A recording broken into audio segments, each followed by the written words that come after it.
KBS 열린 토론.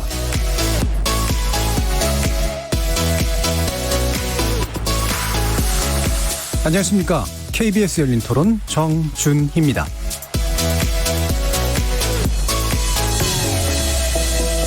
KBS 열린 토론 매주 목요일은 평소 찬반 토론의 형식을 벗어나서 여러분의 전문가들을 모시고 특정 이슈에 대한 다각적인 접근법, 시각, 지식 등을 교차시켜보는 시간을 갖죠.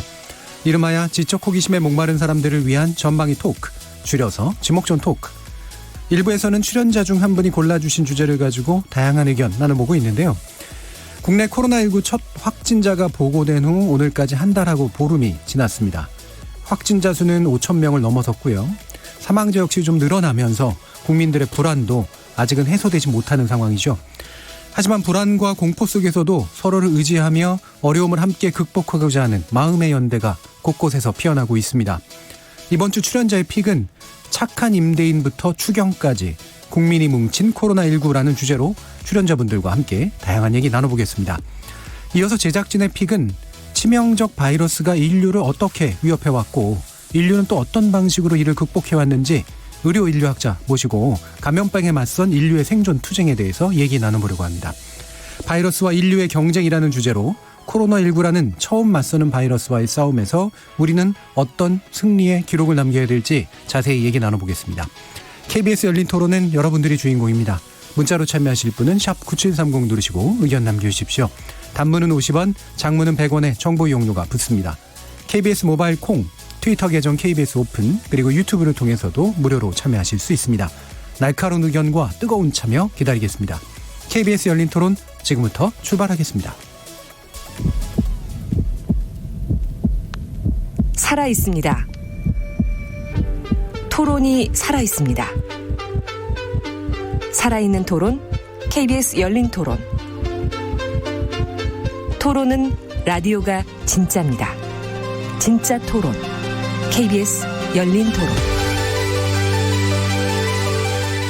오늘 함께 하실 분들 소개하겠습니다. 경제는 좌도우도 없다. 참 좋은 경제연구소 이인철 소장 나오셨습니다. 안녕하세요. 이인철입니다. 나라를 걱정하는 과학자 이종필 건국대 교수 나오셨습니다. 안녕하세요. 이종필입니다. 규정을 거부한다. 한국 여성 변호사의 손정혜 이사 나오셨습니다. 안녕하세요. 손정혜입니다. 그리고 오늘 특별 초대 손님이신데요. 정신건강 전문의이시자 의료인류학자이시기도 한 박한선 박사 모셨습니다. 네, 안녕하세요. 자, 이렇게 경제 전문가, 법률 전문가, 물리학자, 의료인류학자까지 각기 다른 전공과 개성을 가진 네 분의 출연자와 함께 만들어가는 지적 호기심에 목마른 사람들을 위한 전방위 토크, 줄여서 지목전 토크. 오늘도 호기심과 기대 한가득 품고 출연자의 픽부터 시작해보겠습니다. KBS 열린 토론. 자, 첫 번째 주제, 착한 임대인부터 추경까지 국민이 뭉친 코로나19. 이 소재 이인철 소장께서 만들어 주셨는데요. 이유 부탁드릴게요. 그렇습니다. 지금 모든 뉴스가 이제 블랙홀처럼 코로나19에 지금 휩쓸려서 심리가 굉장히 많이 안 좋죠. 그리고 이제 실물 경제에도 영향을 미치고 있습니다. 내수 소비 굉장히 좋지 않은데, 근데 우리는 사실은 IMF 때 금모으기 운동도 해봤고 위기 때 또 굉장히 빛나는 단합된 모습을 보여주면서 슬기롭게 이제 이런 위기를 극복했던 경험이 있으니까 지금은 사실은 정부는 정부대로, 민간 기업은 민간 기업대로, 그리고 개인은 개인대로 할 역할이 있을 것 같거든요. 그래서 세계적으로 보면 일단은 미국의 경우에는 우리처럼 그렇게 확산 속도가 빠르지 않음에도 불구하고 선제적으로 기준금리를 낮췄어요. 네. 그러면서 전 세계적으로 보니까 20여 개 이상의 국가들이 이제 통화정책, 재정정책을 통해서 어쨌든 이 위기를 극복하려는 모습이 보이고, 그리고 우리도 추경 예산안 나왔고요. 그리고 한국은행이 지난달 기준금리는 동결했지만 어쩌면 다음 달이 정기회의 이전에라도 금리를 낮출 그런 이제 계획도 있는 것 같고요. 그래서 이 시점에서 과연 이런 이제 정부 정책을 또 어떻게 우리가 또 수용을 하고, 그리고 이제 국민 입장에선 또 어떻게 행동하는 게 우리 경제에 조금 도움이 될까? 빠른 음. 위기 극복에 도움이 될까? 사실 지금은 이제 워낙 이제 확산 속도가 좀 빠르고 정점을 지났다 안 지났다고 얘기하기가 어려운 상황이어서 경제에 미치는 파급 영향은 다 다를 수 있겠는데 그걸 이제 각계각층의 의견을 좀 들어보는 시간 예. 마련하는 게 좋을 것 같아서. 예. 일단 코로나19라는 현안과 그다음에 경제적인 문제를 연결하면서 일종의 공동체적인 극복 뭐 이런 측면들을 이제 함께 말할 수 있는 그런 소재가 아닐까 싶은데요. 일단 보니까 이제 대표적으로 착한 임대 운동이라고 하는 게 이제 전주 쪽에서 시작이 되고 있고 뭐 대구나 이런 데들도 번져가고 있는 것 같습니다. 일단 그 부분은 어떤 내용인지 소개해 주시죠. 그러니까 우리가 위기 극복을 하는데 가장 중요한 게 국민이에요. 국민의 DNA가 굉장히 중요하거든요. 정부가 아무리 뭐 돈을 풀고 한국은행이 금리를 내려도 이제 받아들이는 국민이 이제 호응을 하지 않으면 효과가 별로 없거든요. 예. 근데 지금 우리는 전주 한옥마을에서 시작된 착한 임대료 운동이 저거는 꽤 괜찮은데 우리가 이제 일본이 지난해 이제 수출 규제했을 당시에 이제 저편 보이콧 운동을 하면서 예. 굉장히 이제 일본이 좀 뜨끔했던 기억이 있잖아요. 그래서 정부도 이거를 좀 어떻게 하면 전 국민적인 분위기를 좀 확산시켜 볼까라고 해서 임대 지원 3종 세트라고 하죠. 그러니까 임대라는 건 반드시 건물주가 민간인만 있는 게 아니거든요. 예. 왜냐하면 정부도 건물을 갖고 있고요. 공공기관도 갖고 있고 지자체도 갖고 있거든요. 그러니까 이제 그렇게 한시적이긴 하지만 어쨌든 지금 가장 급한 건 이 소상공인이에요. 600만이 되는 소상공인들은 지금 상가의 발길이 끊겼지만 임대로 나가야 되고요. 인건비 나가야 되고요. 재료비 불필요하지만 갖고 있어야 되거든요. 그러니까 이런 삼중고를 겪고 있는 임대 계약하시는 이제 영세 상공인들을 어떻게 도울 거냐. 네. 이게 민간 차원에서 시작된 운동이기 때문에 거기에다 약간의 세제 혜택을 좀 더해서 이걸 좀 확산시켜 보자라는 취지이기 때문에 지금 보면 일부 연예인들도 보면 건물 갖고 계신 분들 꽤 계시잖아요. 그 뉴스를 보게 되면 뭐 굉장히 깎아주는 착한 임대료 운동에 동참하겠다. 이런 것들이 이제 조금 여론 분위기가 형성되고 있으면 굉장히 그거는 상징적인 의미가 커요. 예. 이런 이제 유명 이제 연예인이나 아니 이런 사람들이 그런 거에 동참하게 되면 다른 분들도 조금 뭐 전체로 다 가지는 않는다 하더라도 일정 부분 이제 파급 효과가 있지 않을까 저는 개인적으로 그렇게 생각합니다. 예. 지금 경제 위기 국면에서 가장 이제 취약한 대중의 하나인 소상공인들에 대해서 직접적으로 뭔가 이렇게 도움이 될 만한 일을 국가와 민간이 이제 같이 해나가는 이제 그런 측면인 건데 이게 이제 공동체가 우리가 같이 할 수 있어라고 하는 걸 보여주는 데 있어서는 저는 굉장히 효과적인 것 같은데 제가 라디오 KBS 1라디오 듣다 보니까 그 인터뷰하시는 이 당사자분이 이런 말씀을 하시더라고요. 네. 착한 임대운동에서 착한을 붙이면 네. 안 깎아주면 못된 사람이야. 이제 이런 이제 느낌이 든다고. 그러니까 예. 이게 일장일단이 좀 있어요. 예. 사실은 우리 예전에 이제 그 베이비 부머들의 이제 노후 은퇴는 적어도 이 건물 하나 사서 자기는 꼭대기층에 살고 밑에는 임대 주는 방식으로 했기 때문에 네. 민간 임대 사업자라고 해서 굉장히 부자는 아니에요, 사실. 그럼요. 예. 다. 그러니까 이제 일부 정말 그거 없으면은 이제 하루하루 생계가 어려우신 분들 있을 수 있겠지만 그래도 지금 하는 취지는 적어도 지금 우리가 경제적 그 코로나 때문에 우리가 경제 어려운 게 과거 경험을 보게 되면 적어도 한 석 달, 길게는 6개월이었거든요. 이 기간을 같이 감내하겠다는 거거든요. 예. 자, 그런 마음 씀씀이가 조금 더 확산되자라는 좋은 선한 운동이라는 거지 반드시 이걸 해주면 좋은 사람, 안 예. 해주면 나쁜 사람 이거 선긋기는 정말 안 됩니다. 그렇죠. 이게 이제 계기가 돼서 뭔가 각자가 참여할 수 있는 그런 방법들을 한번 만들어 보자라는 정도로 해석이 되는데요. 이종필 교수님은 어떻게 보셨어요? 네, 저도 참 이게 좀 위기가 닥치니까 우리 국민 특유의 뭔가 좀 이제 같이 고통을 분담하면서 네. 위기를 돌파하려는 그런 저력이 나오는 게 아닌가 생각이 들었고 또 하나는 왜 우리가 이제 한참 최저임금 논란이 있을 때요. 뭐 10,000원 간이 어쩌니 막 이제 이런 얘기 있을 때 그것 때문에 이제 경제 망한다 이제 이런 얘기들도 있었잖아요. 근데 그때도 이제 나왔던 게 사실은 좀 이제 실제로 자영업자분들이 가장 힘들어하는 게 이제 임대료 부분이었는데 그 부분이 이제 좀 얘기가 안 되고 그것도 일방적으로 뭐 어떻게 뭐 깎자라든지 이렇게 할 수는 없는 거고 사실 사회적 합의가 필요한 부분인데 그 논의가 사실은 이렇게 좀 잘 되지는 않았었거든요. 예. 이게 그게 이제 또 뭐 예를 들면은 젠트리피케이션이라고 해가지고 이렇게 뭐 상권이 살아나면은 갑자기 임대료가 올라가가지고 이제 또 다 쫓겨나서 오히려 상권이 죽어버리는 이제 이런 문제를 어떻게 해결할 건지 이제 얘기만 많았지 사실은 당사자들이 모여가지고 합의를 하거나 좀 합리적인 해결책을 찾는 것이 좀 힘들었는데 그런데 이런 좀 위기 상황에서 먼저 이렇게 그 임대 이제 건물주들이 나서서 하는 거 보니까 이 과정을 거치면서 좀 우리 해묵은 문제들도 굉장히 어려울 거라 생각을 했지만 이 위기를 겪으면서 정말 좀 더 사회가 좀 더 업그레이드 되지 않을까. 그냥 단지 이제 뭐 바이러스 때문에 고통받는 면을 떠나서 우리 경제가 가지고 있던 좀 근본적인 문제도 한번 다시 이제 같이 돌아보는 그런 좋은 계기가 되지 않을까 생각이 들었습니다. 예. 보통 임대료 문제 많이 얘기할 때 그 임대하시는 분들이 변명하는 게 나만 낮추면은 주변에서 욕 먹는다. 네. 맞아요. 이게 같이 연결되어 있기 때문에. 근데 요걸 빌미로 한두 개 이렇게 빠져나가는 분들이 생기면 좋지 않을까 하는 생각도 사실 맞아요. 있긴 있어요. 근데 왜냐하면 이게 사실은 강남에 이제 유명한 상가들이 있어요. 근데 거기는 거리가 텅텅 비어 있어요. 상가들이 비어 있음에도 불구하고 임대료를 낮추지를 않아요. 네. 거기는 암묵적인 카르텔이 있는 거예요.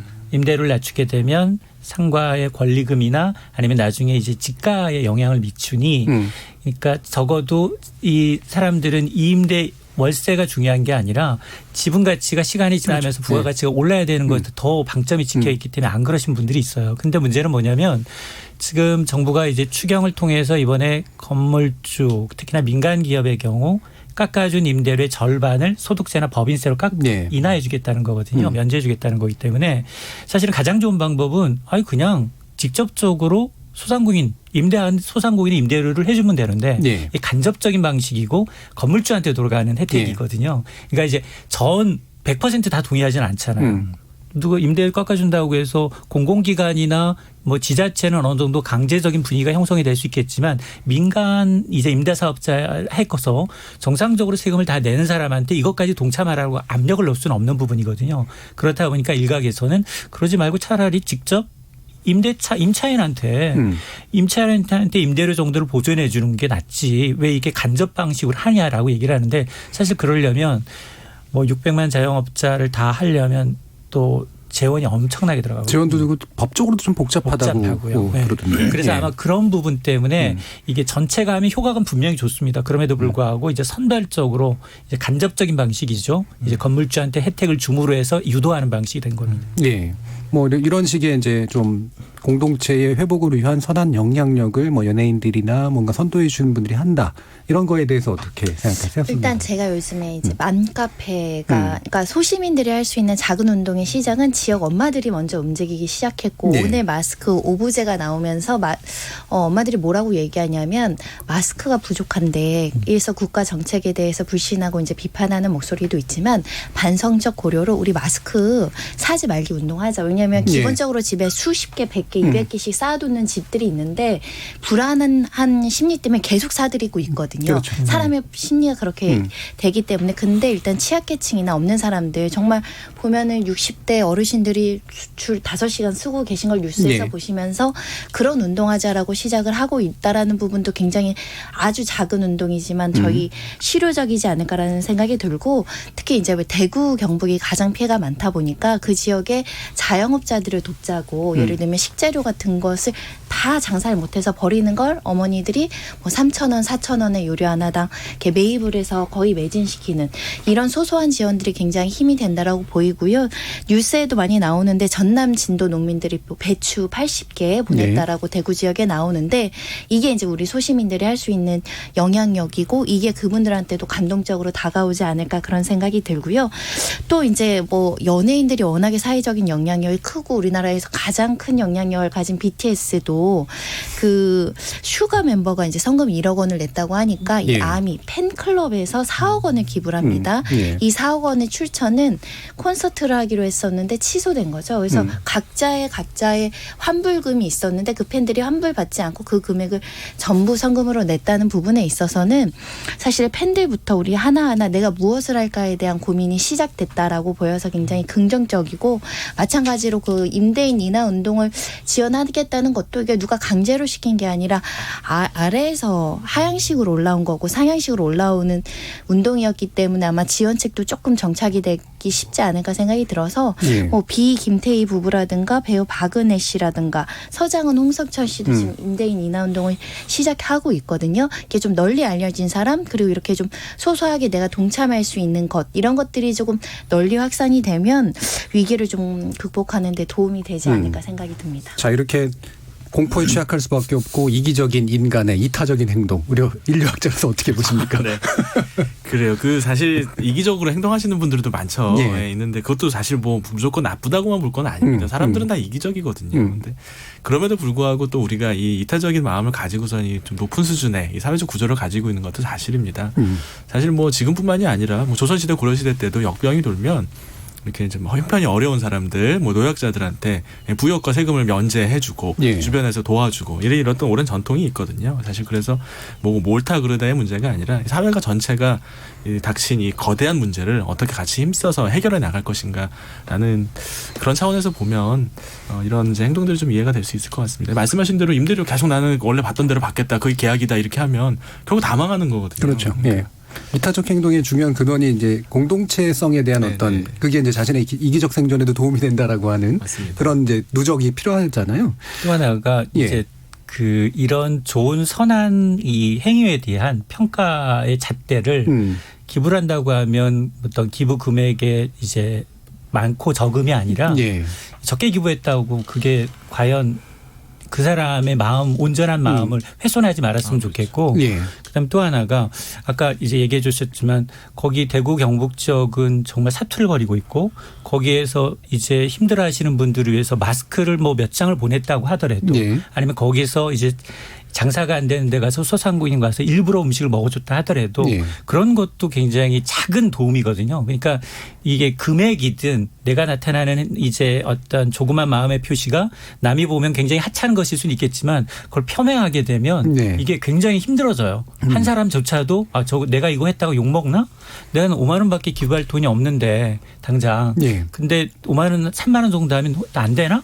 뭐 100만 원 했다고 욕을 얻고 1억 했다고 굉장히 그 사람이 굉장히 뭐 잘하고 이런 건 아니거든요. 그러니까 그렇죠. 이제 그걸 평가하는 우리 바라보는 눈, 시선. 아, 정말 어떻게 저 사지에 가서 봉사할 생각을 하지? 나는 의사도 아닌데 뭘 가서 도와주지? 이런 분들이 분명히 있을 텐데 예. 그 하찮은 것을 굉장히 폄훼해버리면 그런 운동이 굉장히 단절되거든요. 예.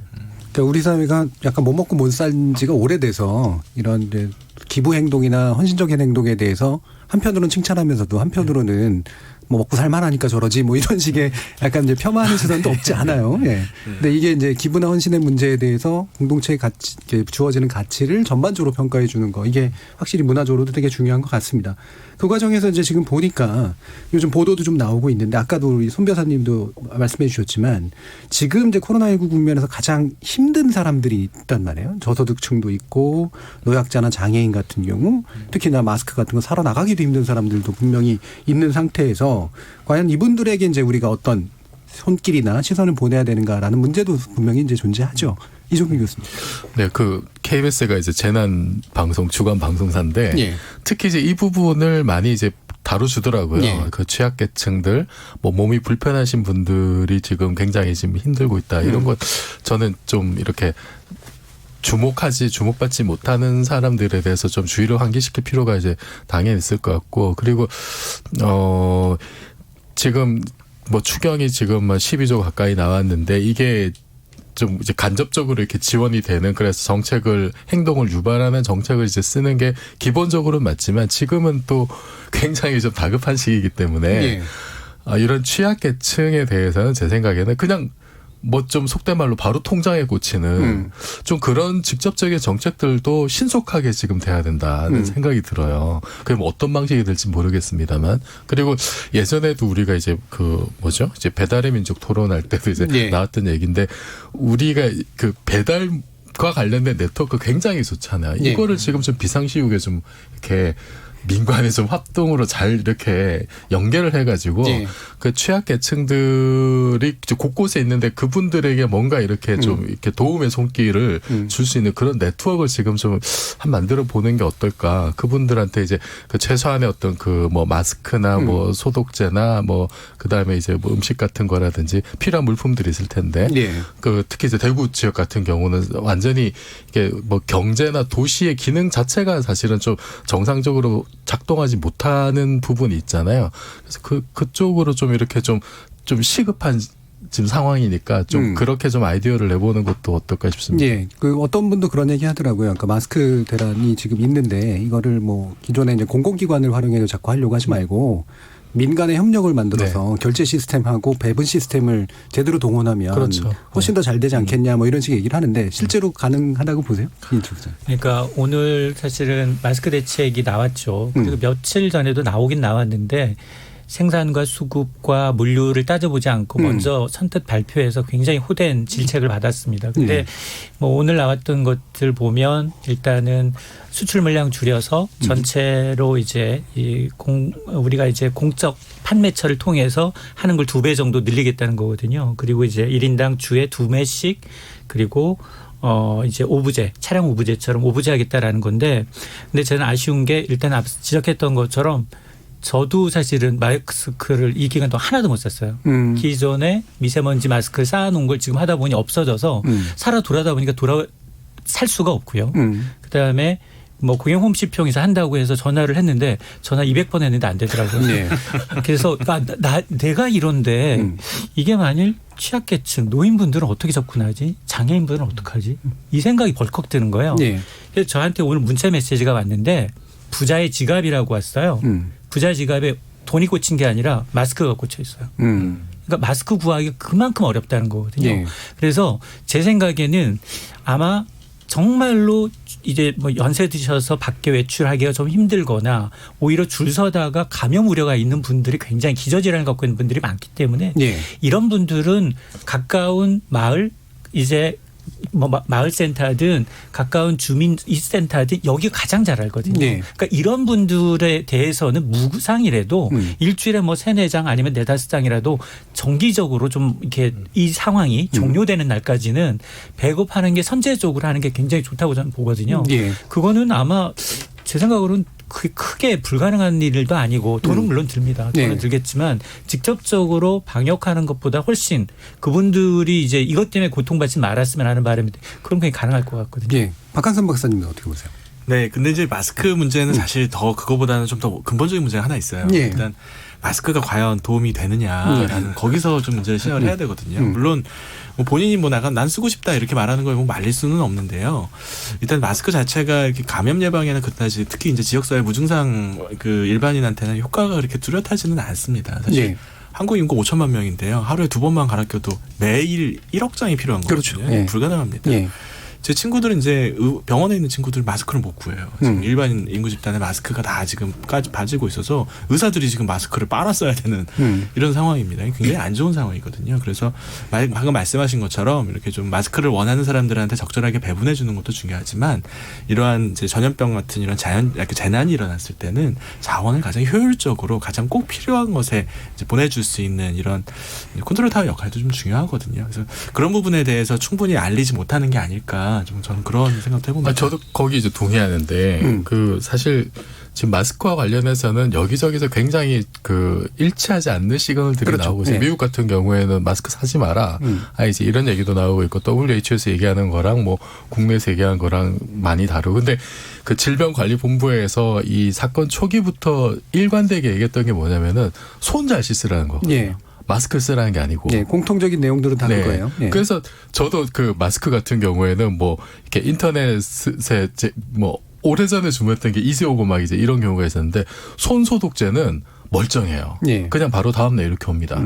사실은 손 소독제가 이렇게 동이 나고 뭐 이제 이래야 어쩌면 정상일 것 같은데 마스크가 이렇게 좀 풍기 현상이 일어난 거는 좀 비정상적인 면이 있다. 그리고 여기에는 물론 이제 정부나 방역 당국에서 일관된 메시지를 내지 못하고 좀 혼선이었던 부분도 있겠지만은 그런데 이 좀 방송이나 언론에서 예. 너무 좀 이 마스크를 매개해서 위기감을 좀 너무 증폭시킨 게 아니냐.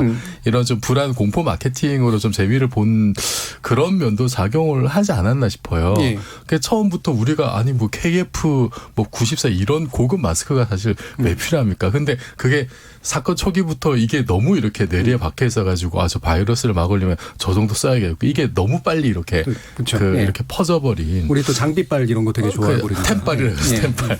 근데 우리 손정혜 변호사님 말씀하실 때 지금은 좀 우리가 냉정하게 마스크 덜 쓰고 안 쓰는 운동 좀 했으면 좋겠어요. 그냥 유증상자인 경우에 이제 다른 사람들을 위해서 이제 좀 쓸 필요가 있지만 그렇지 않은 경우는 굳이 저는 마스크 안 써도 된다고 보거든요. 예. 좀 이 부분은 좀 우리가 다 같이 좀 다시 한번 고민해봤으면 좋겠습니다. 그러니까 마스크가 실제로 얼마나 유효한가에 대한 판단, 그다음에 만약에 필요하다면 그것이 필요한 사람들이 누군가. 그러니까 뭐 예를 들면 의료진이라든가 감염 가능성이 있는 사람들이라든가 전파 가능성이 있는 사람들이라든가 또는 취약계층이라든가 뭐 이런 정도로 이제 확실하게 압축해 주는 게 좋을 것 같아요. 손정희 변호사님. 예, 근본적으로는 사회적인 거리두기, 뭐 잠시 멈춘 이런 단어가 나왔잖아요. 마스크 쓰지 않을 일을 만드는 게 지금 요번 주는 굉장히 중요하지 않을까. 아예 네. 바깥에 외출을 하지 않으면 마스크 쓸 일도 줄어들죠. 그런 부분들도 조금 이야기를 해줬으면 좋겠다. 근데 우리가 중국처럼 강제적으로 뭐 거리 지나다니면 뭐 들어가라고 이런 강력한 조치는 할 수 없겠지만 시민 네. 스스로 좀 덜 나오는 방법을 강구해야 되는데 저는 10일째 사무실 안 나가고 있어요. 일단 상담 오시는 의뢰인도 없어요. 저희도 자영업자 피해를 보고 있는데 예. 일단 영세는 아니죠. 영세하다고 주장해야 됩니다. 네. 근데 일단은 집에서 노트북으로 이제 재택근무를 했고요. 아이들은 2주째 놀이터도 안 보냈습니다. 그렇죠. 그러니까 아이들 마스크를 한 장도 안 썼어요. 2주 동안. 근데 저는 방송국은 와야 되니까 마스크를 쓰고 다니거든요. 예. 그래서 가급적 내가 나가는 동선을 줄이는 것도 이 마스크 대란을 이겨낼 수 있는 방법이고 특히 이제 최소 30장 이상씩 가지신 분들 간혹 있거든요. 그분들은 요번 주 다음 주까지는 조금 자제하셔도 네. 한 주만 마스크 사는 대열에 합류하시지만 않으셔도 지금 한 장, 2장 가지고 계신 분들 있거든요. 저도 딱 3장 남았더라고요. 요런 사람들한테 좀 양보하는 자세. 예. 그러면 한 다다음 주면은 좀 정상화되지 않을까 싶어요. 근데 이런 그 시기에 꼭 돈을 벌려는 욕심에 이 사재기 하시는 분들이 있어요. 그게 이제 분명 개인적인 욕심에 의해서 이제 사는 것보다도 이제 대량으로 우리 얘기했지만 뭐 마스크 제작 업체들 한 140여 개 정도 되는데 그 업체 가운데는 아 이제 마스크 가격이 폭등하니까 기존 거래처가 꺾었고 이제 유통회사 하는 아들한테 350만 장을 몰아줬다는 거 아닙니까? 예. 원가는 300원, 350원. 판매가는 지역 맘카페를 통해서 4,500원. 예. 15배 남겨먹었다는 거예요. 그러니까 이렇게 몇백만 장씩을 갖고 있는 사람들이 분명히 있어요. 예. 지금도 쟁여놓고 있는. 왜냐하면 지금 오픈마켓을 통해서 이런 소식이 나올 때마다 풀려요. 막 990원, 1,000원. 지금 한 4, 5천 원 하는데 보통 그렇게 풀린 물량들을 의심해 볼 소지가 분명히 있는 것들이거든요. 예. 그러니까 어디선가라도 이제 단속이 시작됐기 때문에 국세청부터 시작을 해서 경찰까지 지금 굉장히 이 부분에 단속을 하고 있기 때문에 그분 물량들이 풀리는 것도 굉장히 중요하거든요. 그러니까 이게 뭐 다들 이제 어렵고 힘들고 이 사태가 얼마나 지속될지 몰라서 홍련화해서 쟁여놓는 것도 있지만 악의적으로 돈 벌 목적으로 네. 수백억 이득을 챙기는 이런 집단도 굉장히 있기 때문에 좀 눈 좀 크게 뜨고 우리도 살펴봐야 돼요. 예. 많이 알려진 거지만 모 신문사가 마스크 대란 얘기해놓고 네.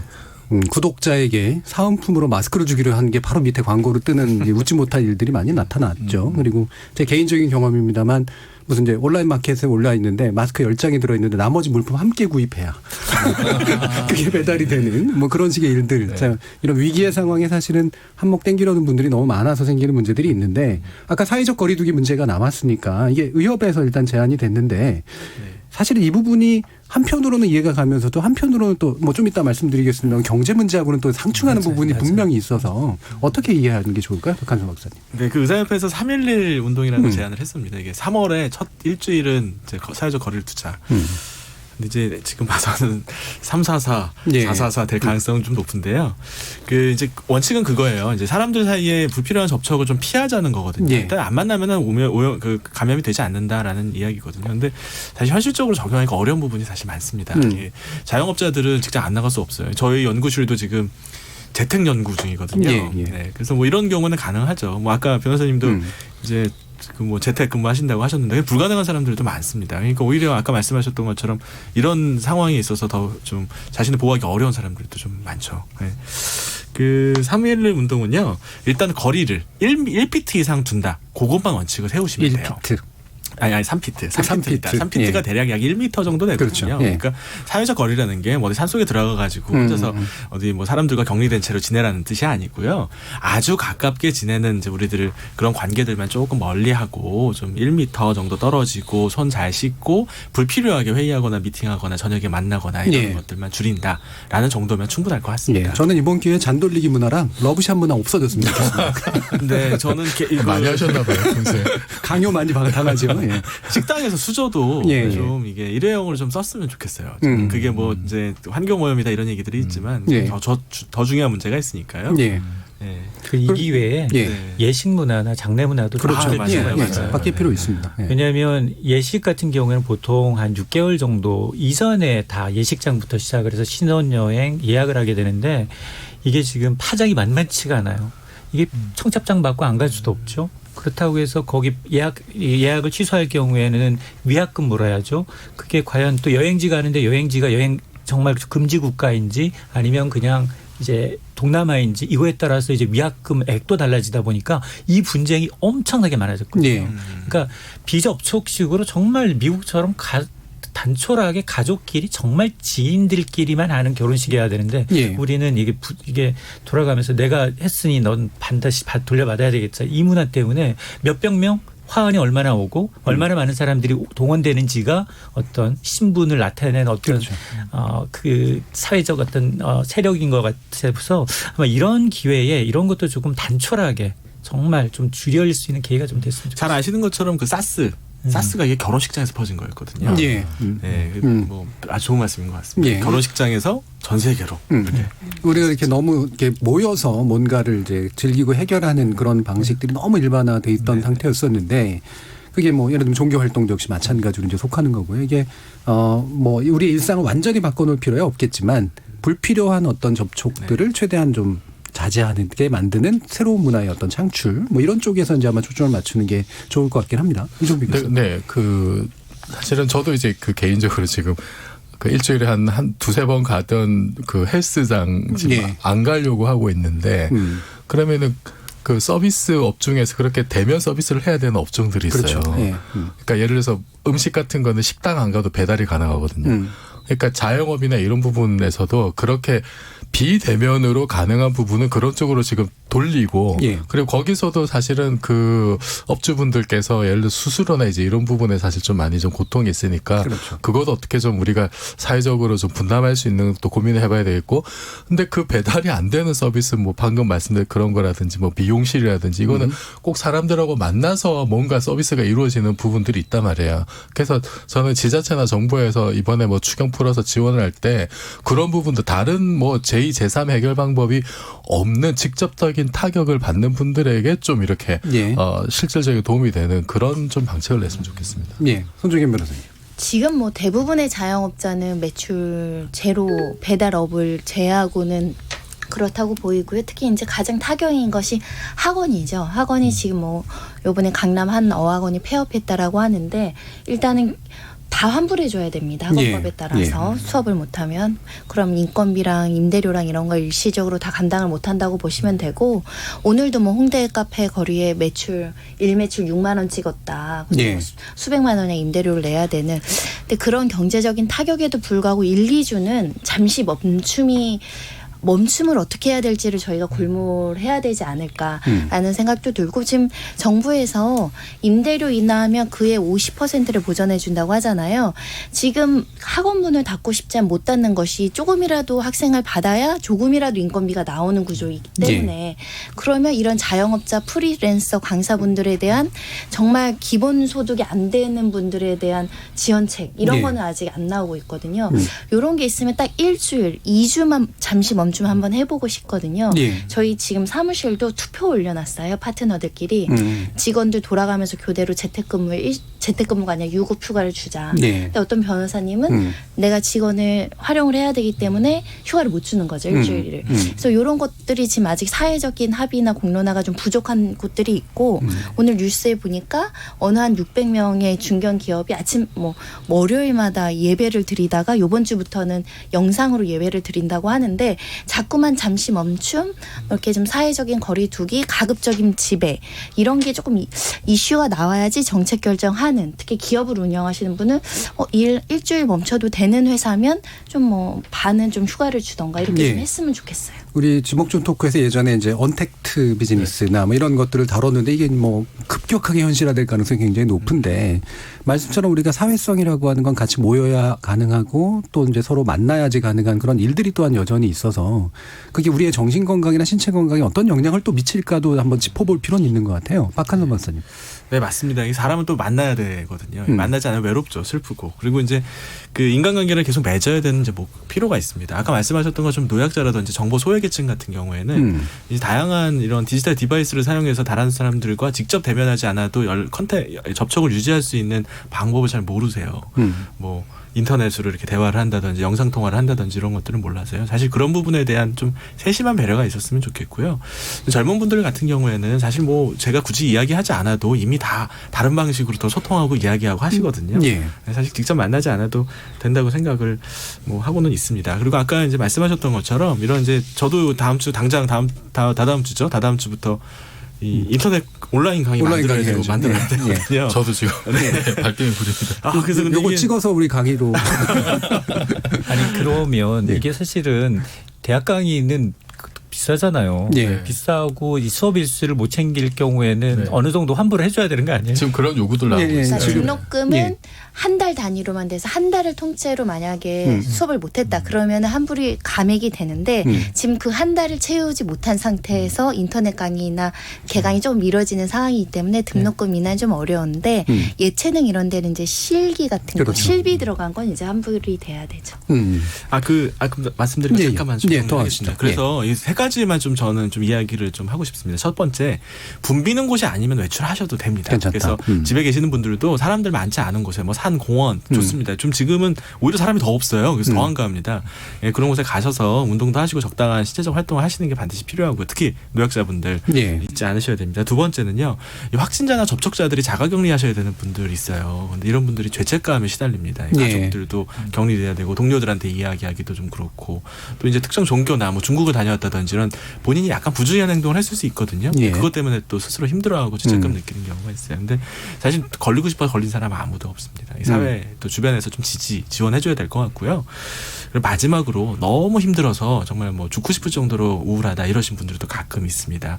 국립 트라우마 센터가 이 세월호 사고 이후로 이제 생겼습니다. 그래서 트라우마 센터에 이제 연락을 하시면 적절한 지원을 받을 수 있으니까 혼자서 흥흥하지 마시고요. 즉시 필요한 서비스를 받으실 도록 좀 권유드립니다. 예.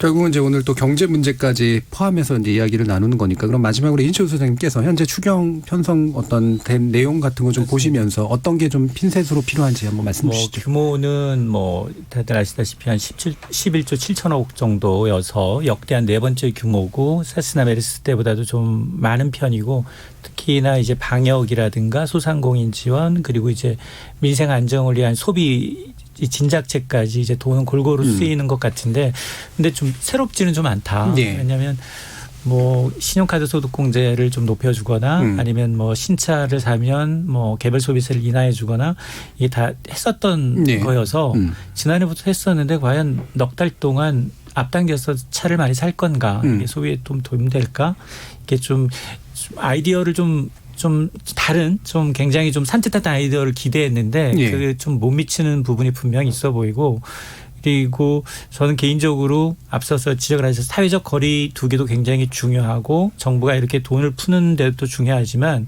물론 한국은행은 아마 4월 9일 예정된 금통위 이전에도 금리를 이제 미국 따라서 인하할 가능성은 높은데 이렇게 재정정책 통화정책을 하는 건 굉장히 그만큼 경기가 어렵기 때문에 정부가 이런 살리겠다는 의지를 보여주는 거기 때문에 소비자들 입장에서도 지금 소비자가 대접받는 시기거든요. 앞서 얘기하셨던 것처럼. 그러니까 정상적인 소비 활동은 오히려 경제에 플러스가 되거든요. 예. 그게 일자리예요.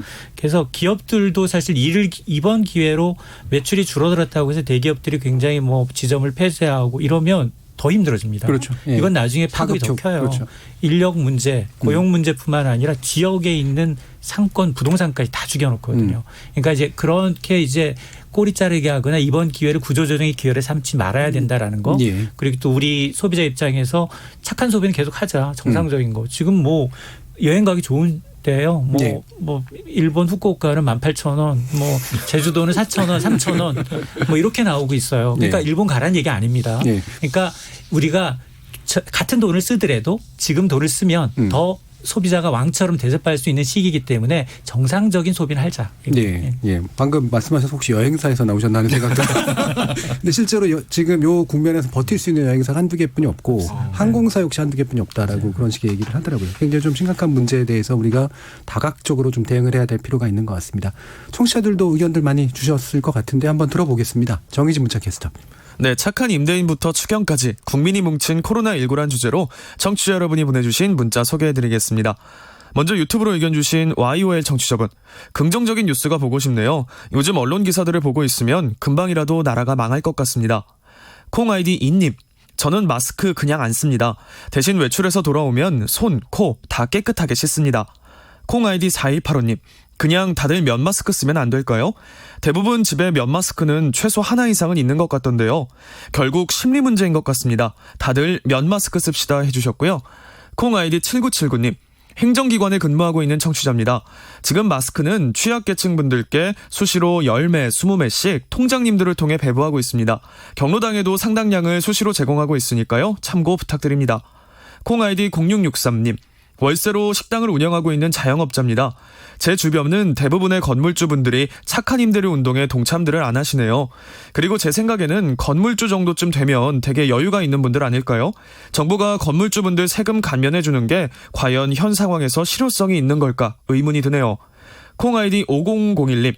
저도 재래시장에서 장사하는데 건물주분께 조금만 월세 내려주십사 부탁드려봤지만 어림없더라고요. 날도 춥고 마음은 더 춥네요. 유튜브로 의견 주신 이창섭 청취자분. 임대료 인하보다 이런 상황에서는 저소득층에게 기본소득을 보장해주는 게 더 나은 방법인 것 같습니다. 유튜브로 의견 주신 이블린 러브 청취자분. 저도 2월 말부터 3월까지 학원 한 달 이상 휴강하는데 사정 얘기하니 50% 임대료 줄여주기로 하셨네요. 정말 감사합니다. 콩아이디 5645님. 다들 힘든 시기에 그래도 서로 도우려는 마음들이 아직은 남아있어서 다행입니다. 우리 다 힘내자고요 라고 보내주셨네요. 네, KBS 열린 토론. 이 시간은 영상으로도 생중계되고 있습니다. 유튜브에 들어가셔서 KBS 일라디오 또는 KBS 열린 토론을 검색하시면 지금 바로 토론하는 모습 영상으로 보실 수 있습니다. 지금 방송을 듣고 계신 청취자 모두가 시민논객입니다. 문자로 참여하실 분은 샵 9730 누르시고 의견 남겨주세요. 단문은 50원, 장문은 100원의 정보 이용료가 붙습니다. KBS 모바일 콩, 트위터 계정 KBS 오픈을 통해서도 무료로 참여하실 수 있습니다. 계속해서 청취자 여러분들의 날카로운 시선과 의견 보내주세요. 지금까지 문자캐스터 정의진이었습니다. 청취자들의 직접 참여로 이루어지는 KBS 열린 토론, 청취자들의 의견을 받아봤는데요. KBS는 현재 대한적십자사와 함께 취약계층과 대구 경북 지역 의료진, 자영업자 지원을 위한 성금을 모금하고 있다고 합니다. 한 통에 5,000원 기부되는 코로나19 긴급 지원 전화는 ARS 060-707-1234입니다. 물품이나 더 많은 기부를 원하실 경우에는 대한적십자사에 1577-8179로 연락 주시면 됩니다. 국민 여러분들, 청취자 여러분들의 많은 참여 부탁드리고요. 재난방송 관련해서도 한 가지 알려드릴 사항이 있습니다. 코로나19 확산 방지를 위해 자가격리자는 다음과 같은 생활수칙을 반드시 준수해 주시기 바랍니다. 먼저 감염병 전파 방지를 위해 격리 장소에서는 외에는 외출을 금지하시고요. 독립된 공간에서 혼자 생활을 하셔야 될 거고, 진료 등 외출이 불가피한 경우 반드시 관할보건소에 먼저 연락을 해 주시기 바랍니다. 그리고 가족 또는 동거인과 대화 등 접촉을 하지 않는 것도 중요하고요. 개인 물품 사용 및 건강수칙 지키지도 꼭 같이 해 주시기 바랍니다. 격리 장소를 무단 이탈하시거나 격리 거부하는 등 위반 사항 발생 시에는 관련법에 따라서 300만 원 이하의 벌금이 부과될 수 있다는 사실도 알려드립니다. 지목전 토크 출연자의 픽 여기서 마무리하겠습니다. 여러분께서는 KBS 열린 토론과 함께하고 계십니다.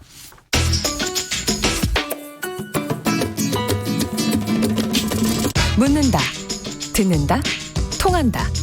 KBS 열린 토론. 듣고 계신 청취자 여러분 감사드립니다. 들으면서 답답한 부분은 없으신가요? 궁금한 점은요? 그렇다면 함께 토론에 참여하시죠. 유료 문자 샵 9730을 이용하시면 됩니다. 단문은 50원, 장문은 100원의 정보 이용료가 있습니다. 스마트폰 어플리케이션 KBS 모바일 콩을 통해서도 무료로 참여하실 수 있습니다. KBS 열린 토론은 언제나 열려 있습니다. 듣고 계신 KBS 열린 토론은 매일 밤 1시에 재방송됩니다. 두 번째 지목전 토크 시작해 보겠습니다. 지적 호기심에 목마른 사람들을 위한 전방위 토크. 두 번째 주제는 바이러스와 인류의 경쟁입니다. 참 좋은 경제연구소 이인철 소장, 물리학자이신 이종필 건국대 상호교양대 교수, 손정혜 변호사, 의료인류학자이신 박한선 박사, 이렇게 네 분과 함께 지목전 토크 제작진의 픽 시작해 보겠습니다. 자, 오늘 이제 박한선 박사님 또 특별히 모신 이유가 또 여기도 있는데요. 일단 제가 소개해드린 게 정신건강의학자시면서 또 의료인류학자라고 이제 말씀드렸습니다. 신경인류학까지 이제 하신다고 지금 들었는데 일단 이 분야에 대해서 궁금하신 분들이 좀 있을 것 같아요. 그래요. 아마 신경인류학, 뭐 의료인류학 못 들어보신 그 청취자분 많으실 것 같은데요. 그 이제 인류학의 한 분야입니다. 분야인데요. 좀 실용적인 분야라고 할 수 있죠. 예. 그래서 인간의 몸 그리고 마음이 이 긴 진화사적인 관점에서 또 이제 다양한 문화에서 이 횡문화적인 관점에서 어떻게 나타나고 또 이제 그것이 질병으로 어떻게 이어지는지에 대해서 예. 관련해서 의료 시스템 뭐 이런 것들에 대해서 접근을 하는 학문입니다. 예. 방금 이제 질병하고의 또 연관성 문제 네. 이 부분도 이제 언급을 해주셨는데 우리 이제 두 번째 주제가 바이러스와 인류의 경쟁이라고 지금 표현을 했단 말이에요. 네. 이게 경쟁이라고 표현할 만큼 두 개의 값이 비슷하다 이렇게 볼 수 있을까요? 이게 뭐 경쟁이자 또 한편으로는 협력이기도 한데요. 예. 일단은 원칙적으로 병원체에 관해서는 싸움, 전쟁이라고 보기도 하죠. 네. 병원체의 관점에서는 싸움. 네, 예. 맞습니다. 뭐 일단 사람이 죽을 수 있으니까요. 그걸 뭐 공생이라고 하기는 좀 어렵고요. 예. 그래서 이 면역학 혹은 이제 미생물학 관련되어 있는 여러 가지 용어들은 이 우리 전쟁에서 쓴 용어들을 많이 씁니다. 공격, 방어, 예. 무슨 뭐 저항, 뭐 이런 말 많이 씁니다. 예, 그러니까 결국 생존에 직결되고 네. 인류의 진짜 뭐 인류가 절멸될 수도 있고 생존할 수도 있는 그렇습니다. 결국 그런 문제이기 때문일 텐데요. 네, 맞습니다. 지금 뭐 코로나19 바이러스야 그 정도가 될 거라고는 생각하지 않습니다만, 안 돼야죠. 예, 안 돼야 될 네. 기대를 하는데 이 감염병이라는 관점, 이게 전염병에서 감염병이라고 이제 명칭이 변경된 거로 알고 있는데 네네. 이게 이제 우리 인간에게 있어서 어떤 위협들을 지금까지 줘왔는지요? 그 인류 역사는 감염병의 역사입니다. 그 지금까지 인류가 죽은 사망 원인의 1위는 기아도 아니고요, 전쟁도 아니고요, 전염병입니다. 예. 과거 사회에서는 일부 민족이나 일부 도시, 뭐 지역이 아예 전멸당하는 일이 지금 감염병으로 인해서 제법 많이 일어났습니다. 예. 결국 인간의 어떤 생존에 가장 큰 영향을 미쳤던 측면이 바로 이 감염병이다 이렇게 볼 수도 그렇습니다. 있겠네요. 네네. 다른 분들도 이제 뭐 백신 맞아가지고 결국 살아남으신 분들이긴 한데 그렇잖아요. 그러니까 우리 호환 마마 얘기했던 것들. 자, 이런 게 불과 이제 뭐 사실은 한 50년 전까지만 해도 우리 그 인간의 어떤 기대 수명에 엄청난 영향을 미쳤던 건데 네. 지금 확실히 좀 달라진 그런 상태이긴 한데요. 다른 분들 같은 경우에는 어떤 감염병 이게 떠오르세요? 손정희 박사. 그 호환마마 말씀하신 천연두. 천연두. 그러니까 천연두를 봤을 때 일단은 뭐 피부에 물집이 생기고 네. 그런 약간 뭐라고 해야 되나요? 여기 이게 외관상으로 굉장히 이제 사람에게 혐오감을 불러일으키는 질병으로 이제 대표적으로 어떤 영화를 보든 소설을 이렇게 표현이 되는데 얼굴이 나중에 이렇게 네, 곰보라고 그러죠. 하죠. 네.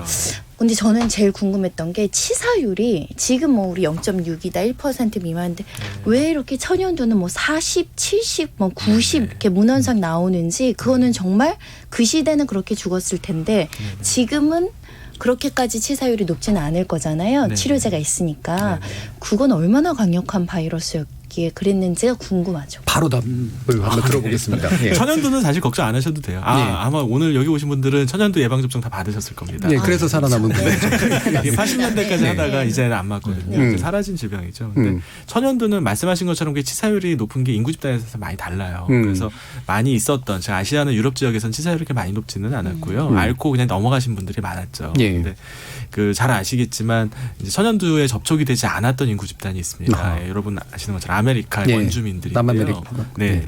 그 처음에 이제 유럽인들이 아메리카에 갔을 때 이 인구가 약 한 1억 명 정도 됐을 것이다. 이런 연구까지 예. 있거든요. 100만 명으로 줄었습니다. 이 천연두 때문에. 굉장히 위험한 병이죠.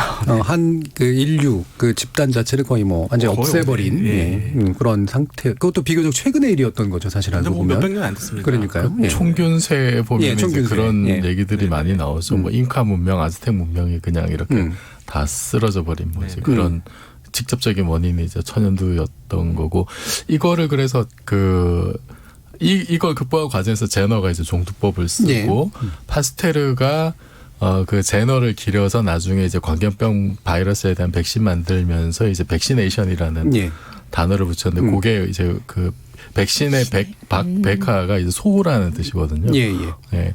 그래서 사실은 파스테르가 19세기에 그 여러 가지 뭐 탄저나 뭐 그다음에 뭐 광견병이나 이런 데에 대한 백신 만들고 하면서 뭐 유럽인의 평균 수명 엄청나게 사실은 좀 늘려놨었고 우리나라도 1880년에 이제 종두법이 들어와가지고 1980년, 79년, 80년에 이제 그게 끝났어요. 그게 그 WHO에서 그거를 이제 1980년에 이제 그 천연두 박멸했다고 이제 선언을 완전히 해서 이건 인류 역사에서 사례가 없는 어떤 질병을 완전히 퇴치했다라고 하는 게 이제 유명한 사례인데 근데 요거 관련해서도 이제 그 WHO가 박멸을 선언했는데 그러면 각 나라에서 가지고 있던 그 천연두 바이러스 샘플들 다 폐기를 했는데 미국하고 소련만 가지고 있었어요. 그것들이 지금 아직도 제가 남아 있는 걸로 알고 있어요. 폐기하지 않고 다른 나라 폐기하라 그러는데 그 두 나라에서는 이제 뭐 새로 이게 출현할지 모른다. 뭐 그런 여러 가지 이유로 지금 아직 보관하고 있다 그래요. 지금 이게 어떻게 될지도 참 궁금하긴 합니다.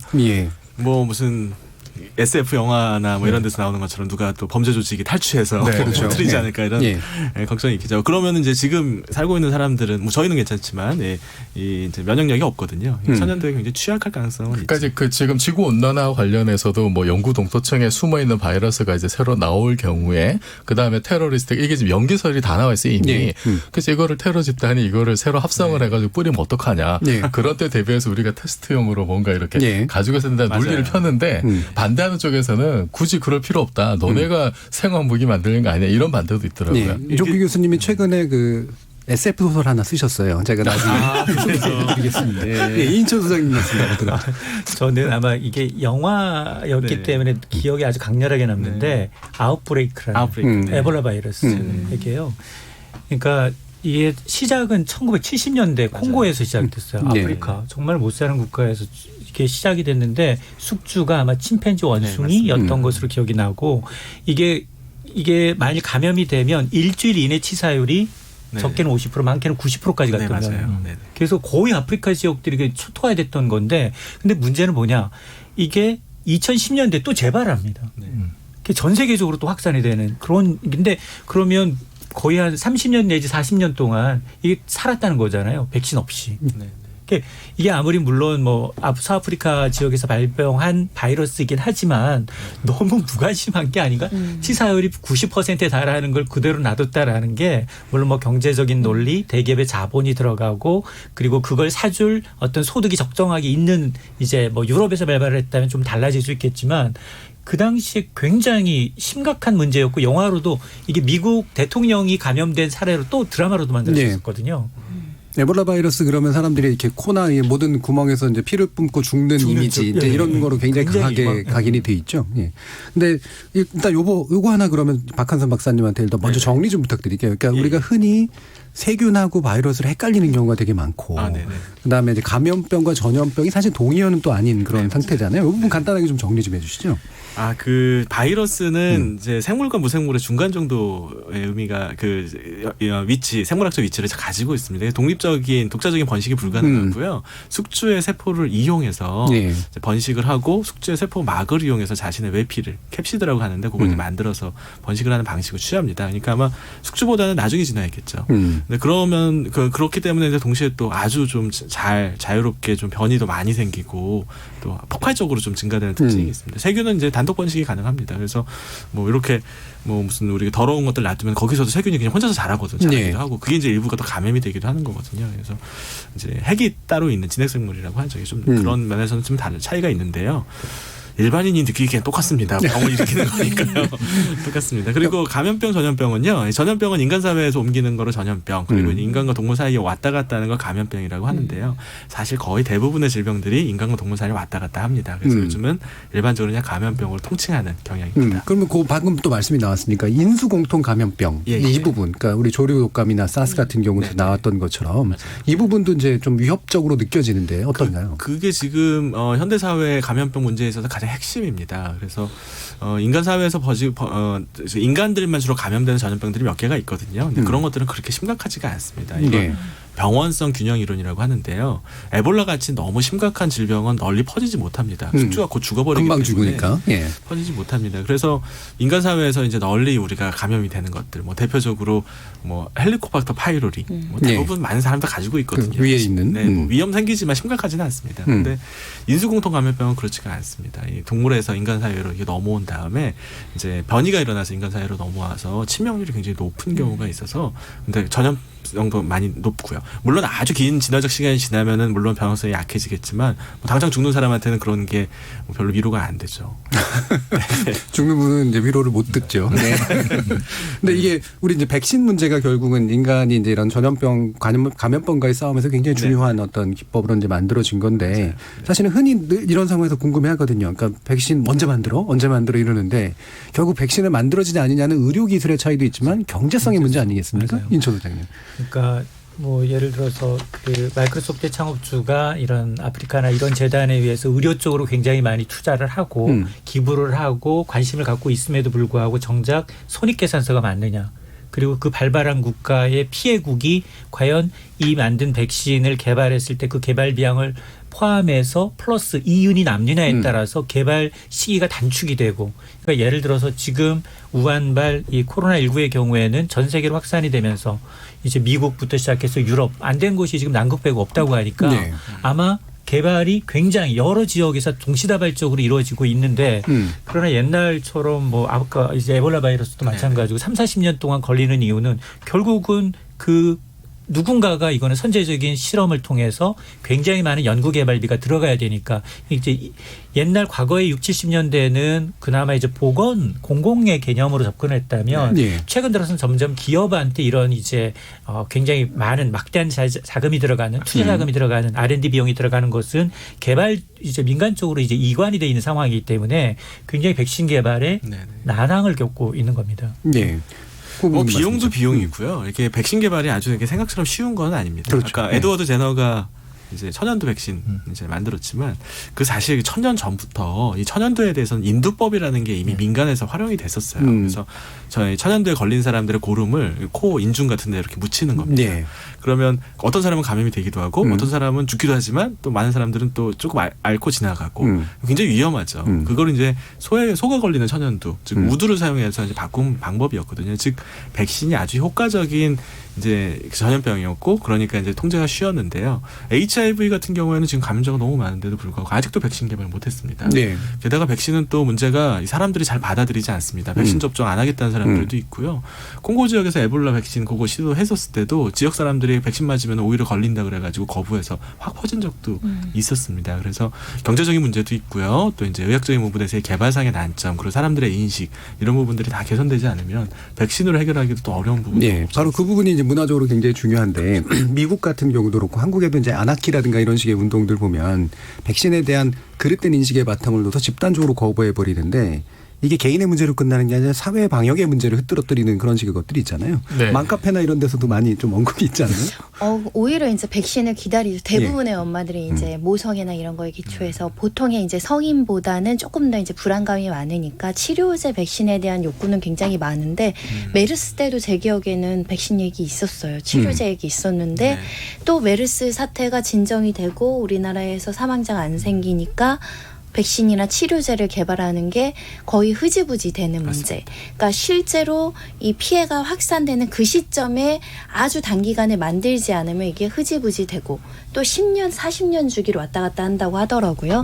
그러면 또 10년 뒤에 쓸 거를 미리 만드는 또 그 제약사들이 없다 보니까 이게 지금 되돌이표가 되고 있지 않을까. 그래서 좀 이거는 공적인 영역으로 들어와야 되는 상황이 아닐까 그런 아쉬움이 지금 그러면 경제적인 문제 외에도 아까 의료적인 차원에서 현재 현재 같은 문제에 대응하기 위해서 어떤 어려움이 제일 좀 핵심적으로 지적돼야 될까요? 아까 소장님 말씀하셨던 것처럼요. 일단 그 에너지를 모아야 돼요. 지적 자원들을 모아가지고 개발을 해야 되는데요. 지금 백신 개발이라든지 의약품 개발은 대부분 사적 시장에 맡겨져 있거든요. 돈이 안 되면 개발이 안 됩니다. 그런데 이제 이 전염병 감염 같은 경우는 엄청난 사회적인 비용을 치름에도 불구하고 당장 약을 개발할 때 이윤이 될 수 있는 그런 식의 이 고리가 형성이 안 되니까요. 개발이 안 되는 그런 어려움이 있습니다. 그래서 제 생각에는 뭐 WHO든 이런 초국가 행위자들이 힘을 합쳐서 백신 개발도 하고 치료제도 개발을 해야 됩니다. 그리고 거기에 필요한 자원들도 모아야 되고요. 이거는 사적 영역에 맡겨서는 좀 어려운. 그게 이제 세계 보건기구가 세계적인 대유행, 네네. 이제 팬데믹이라는 이제 네네. 격상했을 경우에만 가능한 건가요? 그런 거는 아니고요. 사실 이거에 대해서 좀 관심을 많이 가지고 있는 거는 뭐 잘 아시겠지만 빌 앤 멜린다 게이츠 재단입니다. 예. 그래서 사실 이 세계적인 이 백신 개발 저 대유행에 대한 백신 개발 플랫폼은 사실 없어요. 지금 뭐 백신 동맹 같은 일부의 국제 기구들이 있기는 한데요. 아주 좀 그 역량이 좀 미약한 상태고요. 자본도 좀 부족한 상태입니다. 특히 뭐 한국은 괜찮아요. 한국이나 이런 이제 좀 산업 국가에서는 이런 문제에 대해서 대처할 수 있는 어느 정도의 능력이 있습니다만 뭐 기본적인 의료 시스템 인프라도 구성이 되어 있지 않은 아프리카라든지 남미 국가들은 이런 전염병 한번 돌면 정말 진짜 대참사가 일어날 가능성이 있거든요. 백신 개발은 꿈도 못 꾸고요. 뭐 방역도 어려운 상태죠. 그래서 그거에 대해서는 전 세계적인 노력이 필요합니다. 왜냐하면 이 아프리카 일부 국가에서 발생을 하면 그게 거기에서만 머물러 있는 게 분명히 아닙니다. 그렇죠. 이게 또 급속도로 전 세계로 퍼지거든요. 그래서 다 같이 노력하지 않으면 좀 어렵습니다. 국경폐쇄 얘기하시는 분들이 있는데 그런 식으로 막을 수 있는 상황이 아닙니다. 예, 이종필 교수님. 네. 예.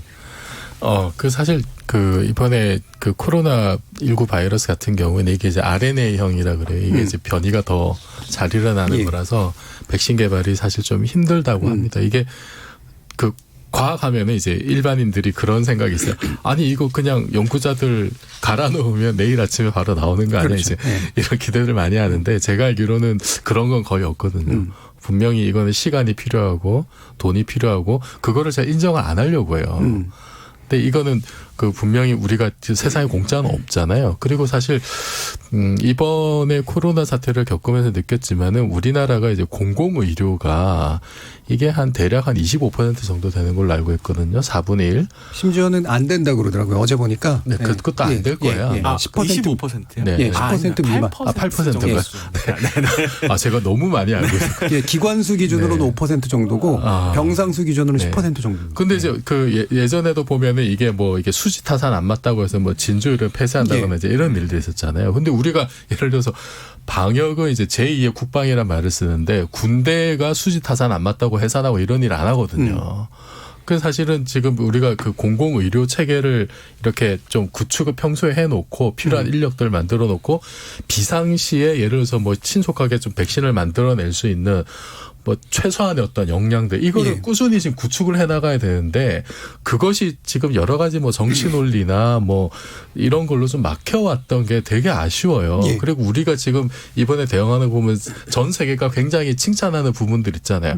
그러니까 우리가 상당히 이제 앞서 나갈 수 있고 잘할 수 있는 분야니까 좀 이번 겪으면서 좀 더 정말로 제2의 국방이라는 생각으로 공공의료의 비율을 지금 10%도 안 되는 저 진짜 충격적인데 좀 획기적으로 좀 일단 높여놔야 그래야 나중에 정말 이런 전쟁 같은 상황이 닥쳤을 때 그 엄청난 사회적 비용을 훨씬 더 줄일 수 있지 않을까 싶습니다. 예, 이렇게 이제 공공이 책임져야 되는 시스템에 관련돼서 어제도 이제 저희가 토론을 한번 했었는데 박한수 교수, 박사님께 이런 질문 한번 드려야 될 것 같아요. 그러니까 흔히 지금 생각하는 게 에볼라 얘기도 나오고 뭐도 나오고 매번 이렇게 사스니 메르스니 이렇게 하니까 이게 결국 시간이 지날수록 점점 위험한 바이러스는 계속 나오고 우리는 더 위험해져. 네네. 이런 식의 인식이 이제 생기고 있단 말이에요. 네네. 이게 이제 현실의 실제 전개 과정하고 맞습니까? 아니면 그렇지 않습니까? 이거는 안타깝지만 맞습니다. 맞습니까? 예. 1975년 이후로 신종 감염병이 한 50여 건이 이제 새로 생겼습니다. 예. 전에 없던 병입니다. 숨어 있다 나오는 거 아니고요. 새로 생긴 겁니다. 코로나 바이러스, 코로나19도 지구상에 없었던 병입니다. 그렇죠. 작년 예. 12월에 처음 발견된 신종이라고 병입니다. 붙였죠. 그래서. 네네. 예. 여러 가지 원인에 의해서 신종 감염병이 점점 늘어나고 있고요. 그리고 동시다발적으로 여러 군데에서 생기고 있는 상황입니다. 그래서 막을 수 없는 이제 어떤 좀 안 좋은 트렌드라고 할 수 있죠. 예. 이거를 이제 물론 신의 어떤 처벌이라고 얘기하시는 분들도 있습니다만 과학적인 어떤 합리적인 이유를 대야 되잖아요. 왜 그렇게 되는 겁니까? 바이러스가 무슨 예. 인간을 단죄하기 위해서 그랬던 거는 아니고요. 문제는 가장 중요한 건 생태계 파괴입니다. 예. 인간하고 이제 야생동물이 살고 있는 이제 생활 여건이 그동안 엄격하게 구분이 돼 있었어요. 근데 지금 그게 점점 섞이고 있습니다. 그래서 예. 열대림을 벌목하고 또 인간의 거주지를 늘리기 위해서 예전에는 사람들이 거의 가지도 않던 곳, 탐험가나 갈 만한 그런 곳에 자꾸 뭐 집도 짓고 공장도 짓고 하고 있거든요. 그래서 야생에 있던 이제 신종 감염병이 넘어오고 있습니다. 신종 감염병의 70%는 박쥐 그리고 나머지는 영장류에서 옵니다. 예. 인간이 사실 만날 일이 없어요. 침팬지 만날 일이 어디 있겠어요. 예, 근데 이제 지금 사회가 그렇게 변하고 있고요. 두 번째는 이제 집중화된 의료 이제 시스템입니다. 예. 이 병원이 사실 환자들 가는 곳이거든요. 그런데 경제적인 이유로 인해서 효율성을 높이기 위해서 거대화된 매머드 병원들이 자꾸 생기고 있어요.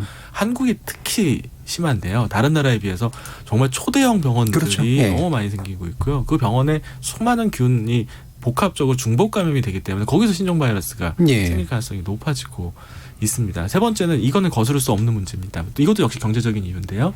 물자나 인원의 세계적인 이동이 거의 시간 단위로 이루어지고 있거든요. 제가 조사해봤더니 작년에 해외여행한 사람이 7억 명이라고 하더라고요. 예. 그래서 이런 식으로 해서 빠른 어디서 생겼을 때 이게 예전에는 콜레라 같은 경우가 예전에 중국에서 발병을 했을 때 유럽까지 가는데 몇 달이 걸렸습니다. 근데 지금은 뭐 단 1시간이면 사실 갈 수 있을지도 예. 몰라요. 그래서 이런 여러 가지 문제 때문에 신종감염병의 증가는 피할 수 없는 이제 미래라고 생각합니다. 그러니까 신종감염병이 실제로 늘어나고 있는 건 맞다. 그리고 그 이유는 사실 이게 우리가 흔히 오해하는 것하고 굉장히 좀 차이가 있는 것 같은데 옛날이 인간하고 자연이 외려 같이 살았다고 생각하는데 네네. 지금이 외려 인간하고 자연이 서로 섞여버리는 것들이 훨씬 더 많아진 그 셈이네요. 그렇죠. 근데 예. 그 평화롭게는 못 지내고요. 예. 서로 이렇게 파열음을 내면서 그렇죠. 서로 이제 안 좋게 그렇게 네네. 섞여버리는 그런 상황들이 나타나고 나머지 두 개는 문명의 효과인데 이동이 많아지니까 이제 그 전파가 빨라지고 네네. 게다가 우리나라처럼 매머드급 병원들이 나타나면서 네네. 거기서 새로운 균들이 서로 간에 네네. 이제 교통이 되는 그런 네네, 상태까지 맞습니다. 아주 좀 여러 가지 뭐 문제들이 한꺼번에 좀 있는데요. 또 하나만 예. 잠깐만 이정도에서. 말씀드리고 싶은 게 그 지금 주한미군이 한국 내에서 이렇게 뭐 균 실험한 적이 있어요. 탄저균. 네, 탄저균이 2015년에 이제 오산 그 기지에 이렇게 일반 페덱스 택배로 들어온 거예요. 맞아요. 예. 지금 우리가 지금 뭐 쿠팡 이런 걸로 지금 살아있는 생물학 무기가 들어와가지고 이런 경우가 있었고 용산에서도 탄저균 실험했다는 이제 기록이 있고 최근에는 부산의 부산 팔부두에서 주한미군이 그 생화 기계를 테스트하겠다고 또 예. 그 물질을 반입한 거 이제 인정을 했습니다. 이게 뭐 문제가 없는 거라고 주한미군 해명은 했습니다만 아니 거기 지금 인구가 몇백만이 살고 있는데 지금 시대에 이렇게 지금 주한미군이 이렇게 위험한 물질들 우리 지금 이 바이러스 때문에 고생하고 있는 이 시점에서 이런 거 한번 좀 고민을 해봐야 될 것 같습니다. 예. 네, 엄중하게 좀 따질 거 따지고요. 예, 제가 따로 한번 얘기를 해보겠습니다. 네. 다음 집 자, 그러면 이제 마칠 시간이 돼서 박한선 박사님께 한 1분 정도 마지막 말씀 좀 들어야 될 것 같은데요. 자, 우리 인간들 힘내라. 그러면서 바이러스에게 어떻게 대응하고 세균에게 어떻게 대응해야 되는지 간단히 좀 말씀 주시죠. 아, 네. 사실 너무 두려워하실 거는 없어요. 우리는 얼마 전에 메르스 사태 겪었고 또 그 얼마 전에 사스 사태, 신종 플루 사태 다 겪었습니다. 그리고 다 성공적으로 이겨냈습니다. 이번 코로나19도 이제 처음에는 모르는 병이니까 예. 전파 경로, 전파력, 치사율을 하나도 몰랐으니까 두려워하고 좀 예민한 반응을 보였던 건 사실인데요. 이제 정체가 많이 밝혀지고 있습니다. 그리고 세계적인 관심들이 모아지고 있어서 조만간에 제 생각에는 치료제 그리고 효과적인 예방법에 대한 것도 나올 거라고 생각을 합니다. 예. 방역 당국의 메시지 잘 들으시고요. 거기에 맞게 행동하셨으면 좋겠고요. 저는 그것보다 더 두려운 게 2차적인 유언비어로 인한 사회적인 조금 갈등과 혼란들이 더 좀 걱정입니다. 따라서 좀 너무 두려워하실 건 없고 하지만 조심은 하시되 일상생활에서 평소 하시던 대로 열심히 살고 노력하시는 그러면 또 분명히 또 인류가 늘어나고 있는 신종 감염병 시대에서도 또 다른 길을 찾아낼 수 있을 거라는 그런 희망적인 말씀 드리고 싶습니다. 뭐 영화에서 종종 나오는 우리는 언제 곧 길을 찾을 것이다. 네. 뭐 이런 식의 답을 찾을 것이다. 답을 찾을 네. 것이다. 이런 얘기가 지금 메시지로 남겨주셨습니다. KBS 열린 토론 매주 목요일은 지적 호기심에 목마른 사람들을 위한 전방위 토크 줄여서 지목전 토크로 청취자 여러분들 만나고 있는데요.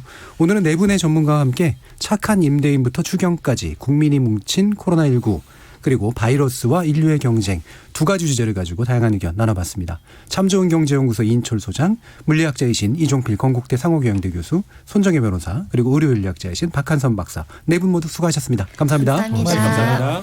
저는 내일 저녁 7시 20분에 다시 찾아뵙겠습니다. 지금까지 KBS 열린 토론 정준이었습니다.